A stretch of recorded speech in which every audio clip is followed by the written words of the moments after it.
সফলতা লাভ কৰিব নোৱাৰাৰ বহুতো কাৰণ আছে। সেইবোৰ ব্যক্তিগত, পৰিস্থিতিগত আৰু পৰিপ্ৰেক্ষিতমূলক হ'ব পাৰে। এই ভিডিঅ'ত কিছুমান কাৰণ আলোচনা কৰা হৈছে। লক্ষ্যৰ অভাৱ। সফলতা লাভ কৰিবলৈ এটা স্পষ্ট আৰু সুসংগত লক্ষ্যৰ প্ৰয়োজন। বহুতে স্পষ্ট লক্ষ্য স্থিৰ নকৰে, যাৰ ফলত তেওঁলোকৰ কৰ্মৰ পন্থা অস্পষ্ট হৈ থাকে। পৰিকল্পনা নথকাত তেওঁলোকে নিৰ্দিষ্ট দিশত অগ্ৰসৰ হ'ব নোৱাৰে আৰু সফলতা নোপোৱাৰ এইটো এটা প্ৰধান কাৰণ। প্ৰচেষ্টা আৰু অধ্যৱসায়ৰ অভাৱ।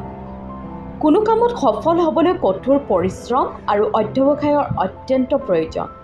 সফল মানুহবোৰে কষ্ট সহ্য কৰিব জানে আৰু আঘাত আদি সহ্য কৰি আগুৱাই যায়।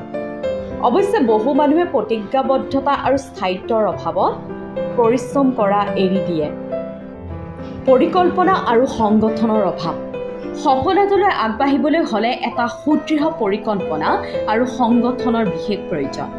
যেতিয়া কোনো ব্যক্তিয়ে পৰিকল্পনা নকৰে, তেতিয়া সমাপ্তিৰ দিশে প্ৰসাৰিত হৈ পৰে।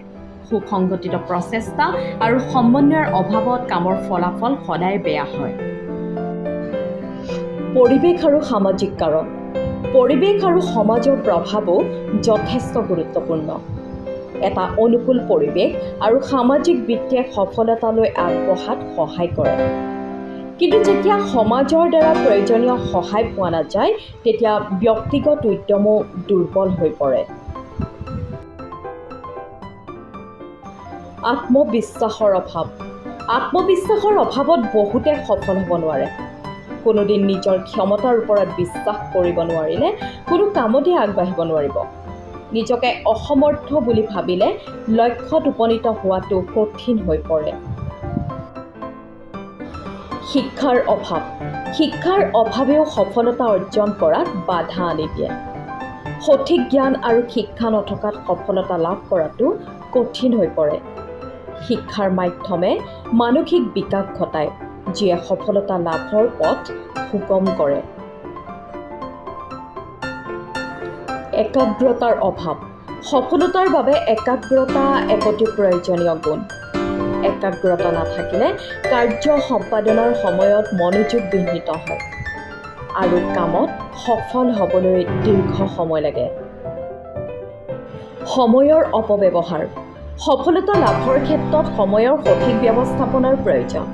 বহুতে সময়ৰ সঠিক ব্যৱহাৰ নকৰি অপচয় কৰে, যাৰ ফলত তেওঁলোকে সফলতা লাভ কৰিবলৈ বঞ্চিত হৈ পৰে। যোগ্যতাৰ অভাৱ।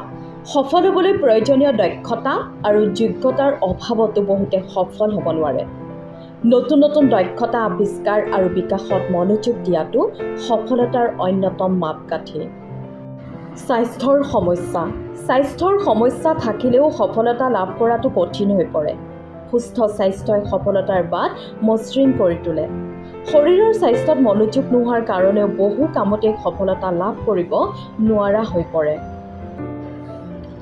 এই সকলোবোৰ কথা বিবেচনা কৰি সফলতা লাভ কৰিবলৈ হ'লে আত্মবিশ্বাস, কঠোৰ পৰিশ্ৰম, সুদৃঢ় পৰিকল্পনা, একাগ্ৰতা আৰু স্বাস্থ্যৰ প্ৰয়োজনীয়তাত গুৰুত্ব আৰোপ কৰা উচিত। একাগ্ৰতা আৰু অধ্যৱসায়ৰ সৈতে যদি কাম কৰা যায়, তেন্তে নিশ্চয় সফলতা লাভ কৰিব পাৰিব।